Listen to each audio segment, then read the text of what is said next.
دين الإسلام ديني ولا أرض بغير ديني محمد اللي هديني نور الإيمان. دين الإسلام ديني ولا أرض بغير ديني محمد اللي هديني نور الإيمان. دين الإسلام ديني ولا أرض بغير ديني محمد اللي هديني نور الإيمان.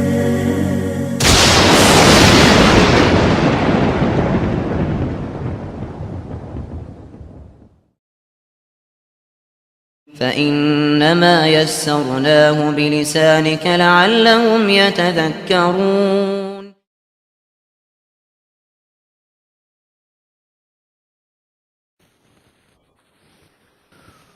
Assalamu alaikum wa rahmatullahi wa barakatuh.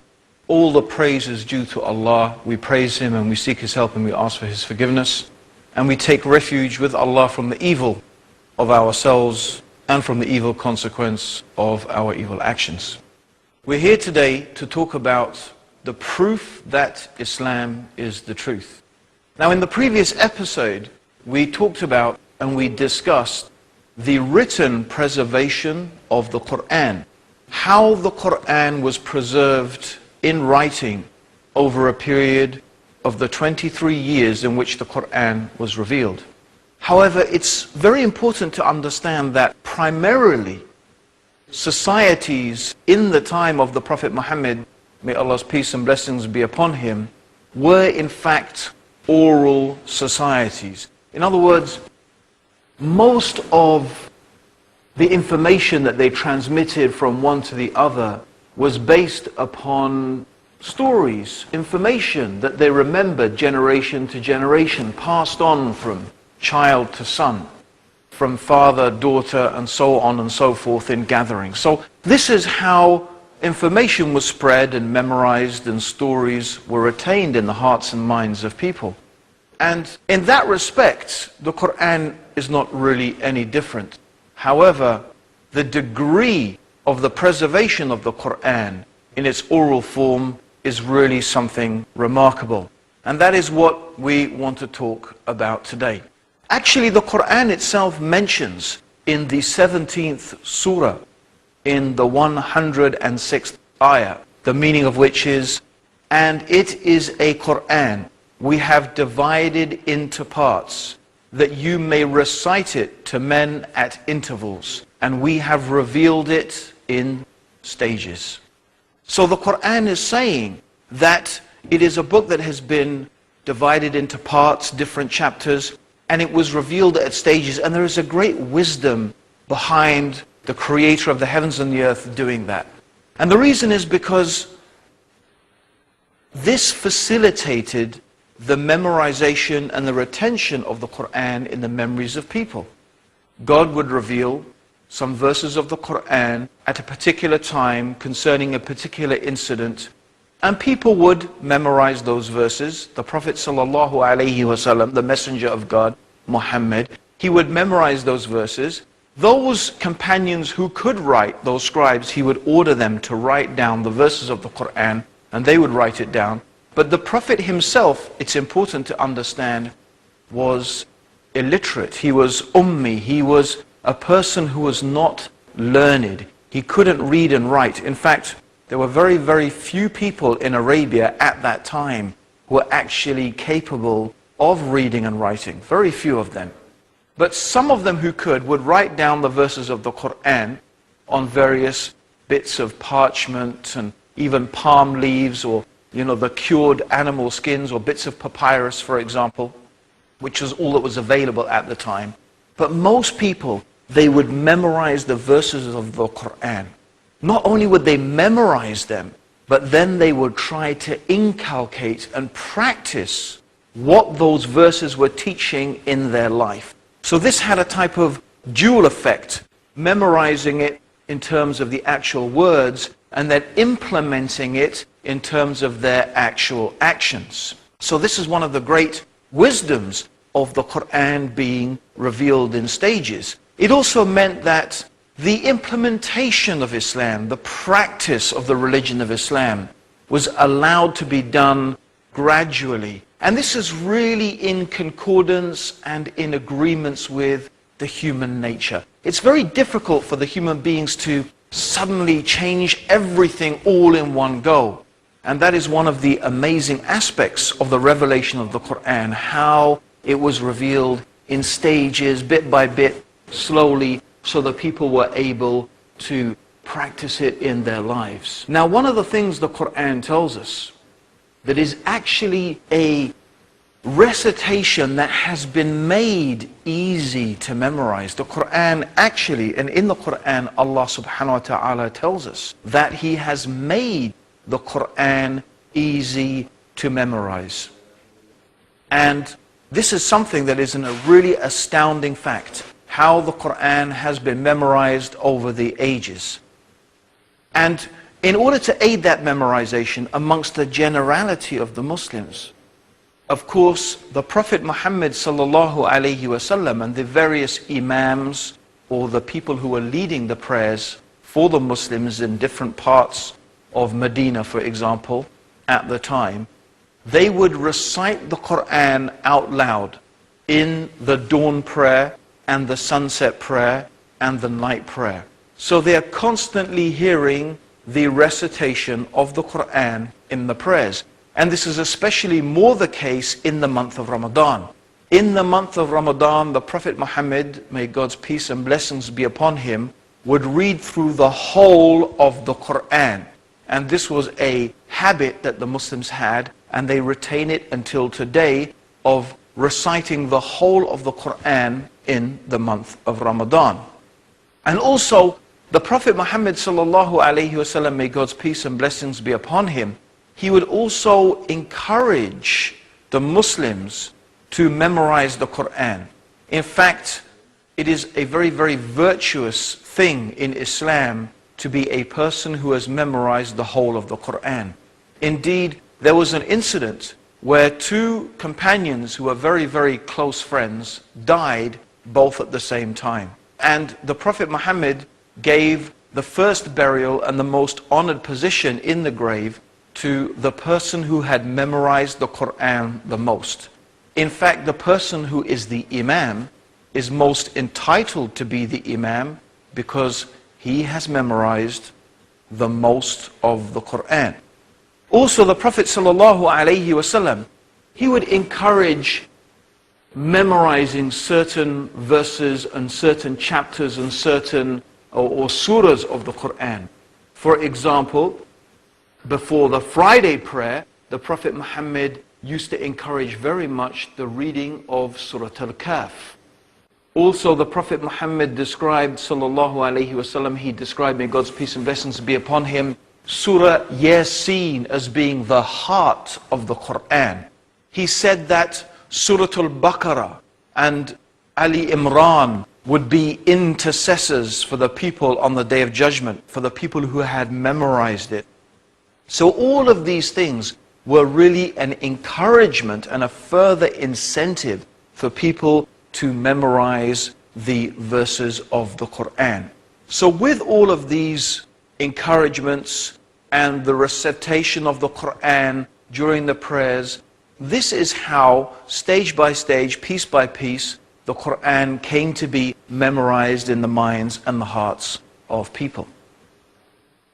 So let's look a little bit further into some of the aspects of this memorization.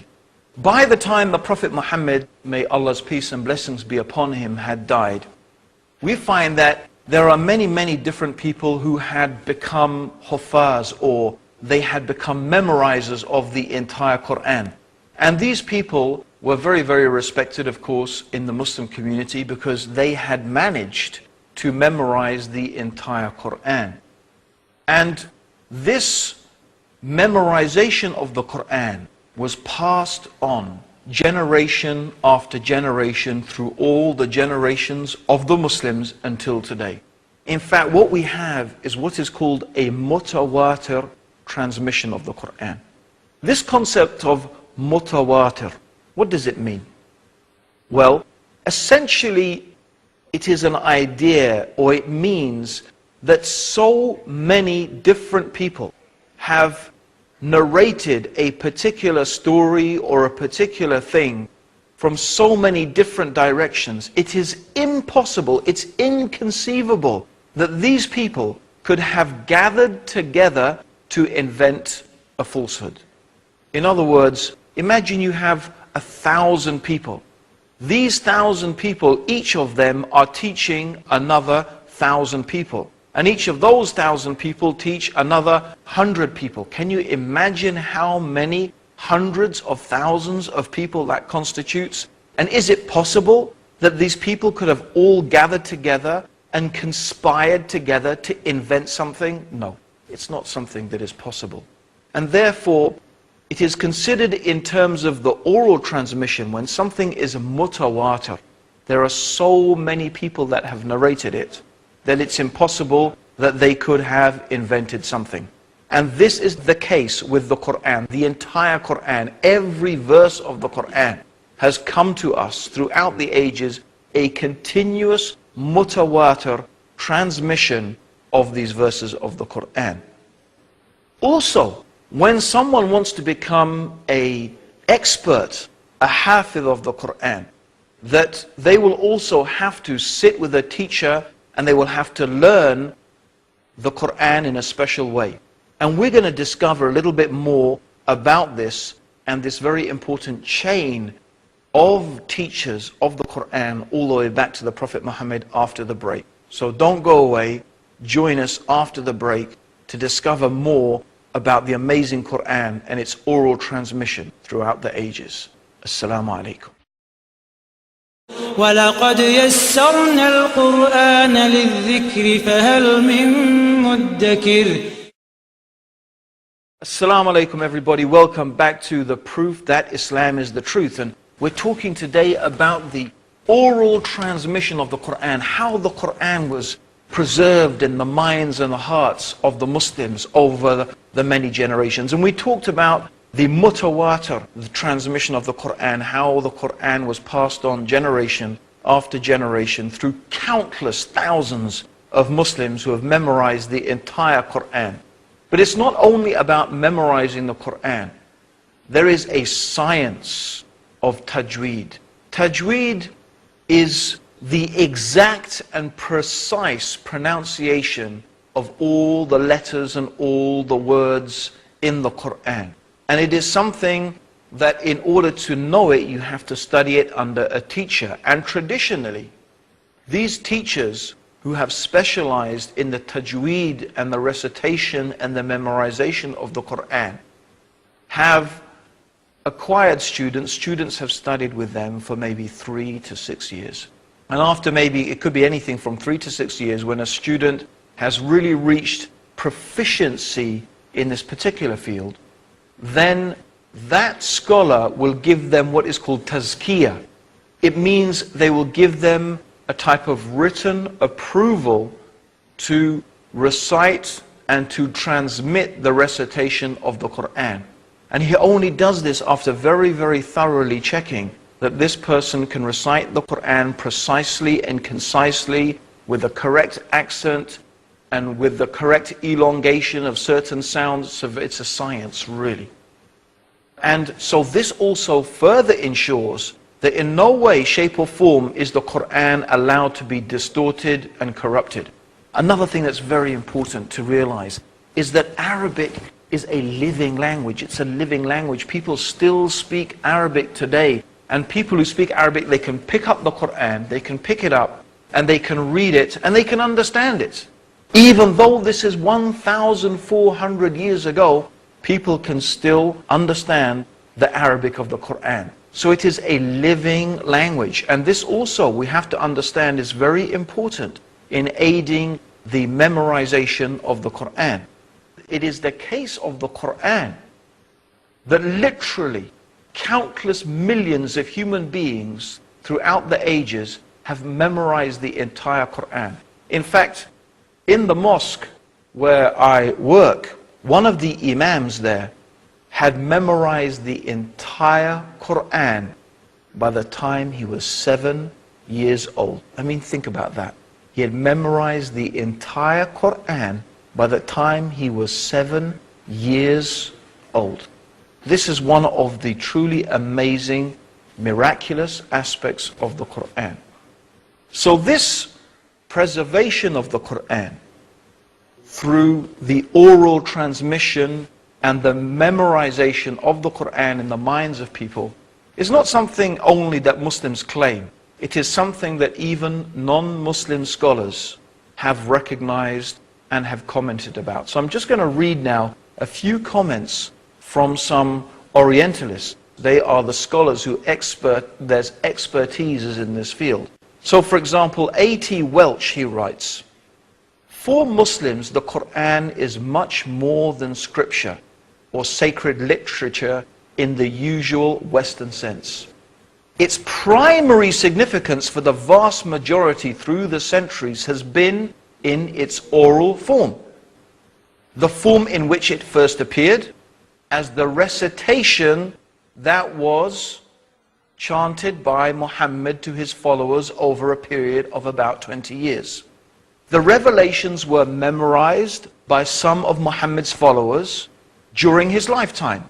And the oral tradition that was thus established had a continuous history ever since, in some ways independent of and superior to the written Quran. Through the centuries, the oral tradition of the entire Quran has been maintained by the professional reciters, qurra. Until recently, the significance of the recited Quran has seldom been fully appreciated in the West."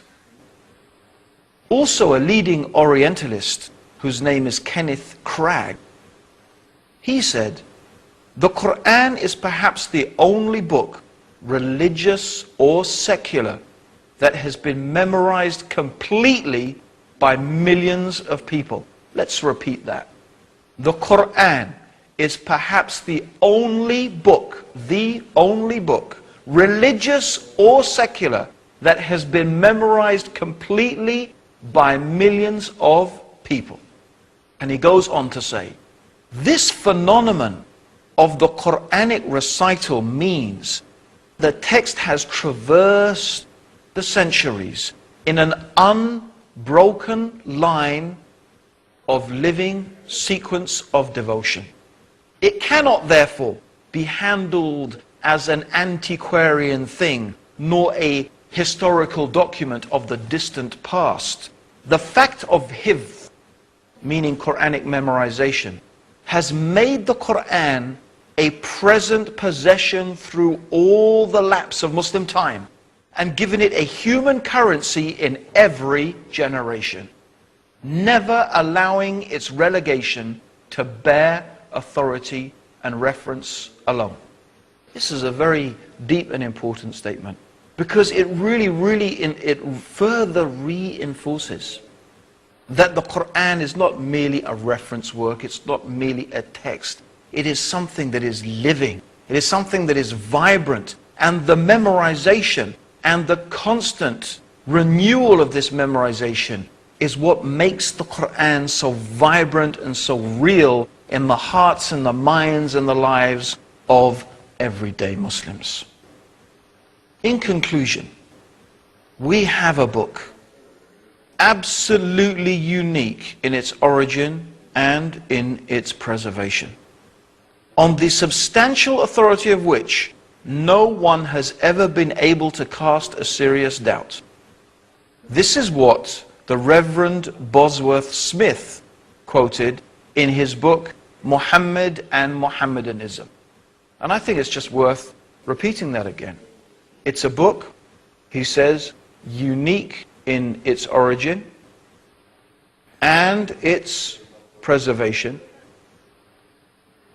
The authority of this preservation of the Quran, no one has been able to cast a serious doubt. Now, there have been people throughout the ages, there have been people who have attempted in various shapes and various forms, and some of these people have come forward recently trying to cast aspersions and some doubts on the authenticity of the Quran.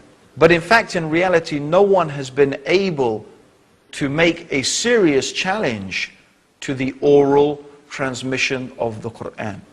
And this is the point that we really have to remember. The Quran has been written down. It has been recorded in written form. And we do have ancient manuscripts dating back very closely to the time of the Prophet Muhammad, may Allah's peace and blessings be upon him. They do exist. And we talked about that in the previous episode. But what adds to this indisputable authenticity of the Quran is this truly remarkable system of hifz, of the memorization of the Quran. And it's quite a remarkable thing that I experienced myself. In the month of Ramadan, Muslims gather for what is called the Tarawih prayers. These are some special prayers in the night time, where Muslims come together and we pray for maybe an hour and a half, and a lot of the Quran is read.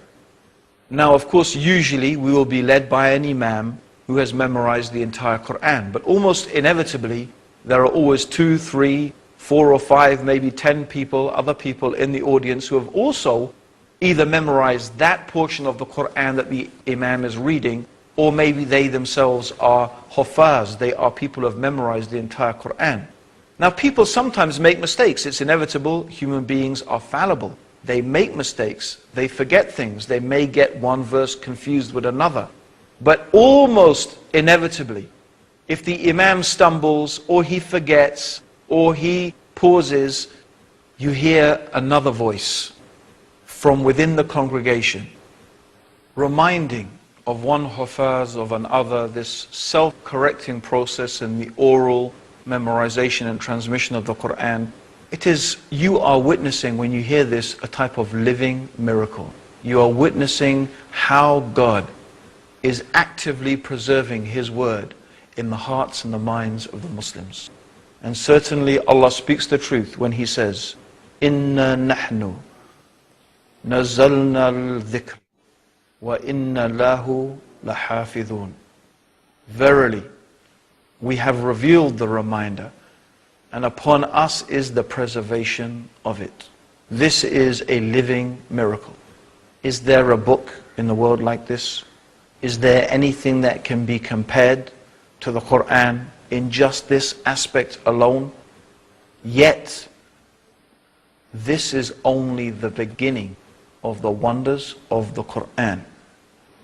In our next episode, we are going to deal with the preservation of the hadith, the sayings and the actions and the tacit approvals of the Prophet Muhammad, may Allah's peace and blessings be upon him.